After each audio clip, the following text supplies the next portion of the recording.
Kunezinto okufuneka singayeki ukukhuluma ngazo uma ngabe imlomo yethu isasebenza futhi inhliziyo zethu zisashaya igazi siyakhuluma ngazo.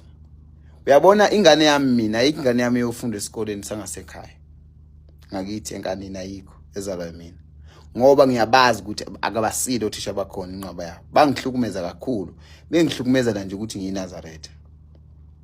So ziningi ezinto ababezenza kimi ukube ngangahlakaniphile babeyoze bangifelise nokungifelisa ngoba babevele bengabuthanda uNazaretha.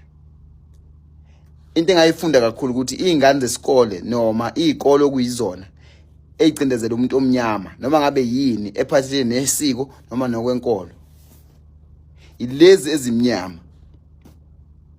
Kodwa lezi zabelungu noma lezi zamandiya noma lezi ezingama mixed race azihluphi ngendaba zezinkolo namasiko abantu. Into ezize ziyenze zize zifuna ukunderstanda khona izokwazi ukufundisa ngendlela efanele. Mina ngahlukunyezwa kakhulu esikoleni ngithunyezela ukuthi ngiyinazaretha. Ngitshela nokusho ukuthi uShemba kalutho kuyini kuyena. Namhlanje futhi angixolile futhi anginalo uxolo lomuntu olwa neidentity yami nangendlela engibona ngayo izinto.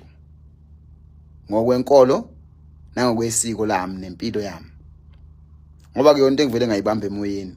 Kunezathu nami eyisile ezenza ukuthi ngihlale kuleyo nto leyo. So uma ingekuphazamisi wena akufuneki ukuthi uxobe mina ngoba nami ngeke ngithande ukuthi kube khona oxoba wena kulokho kwakho okuthandayo.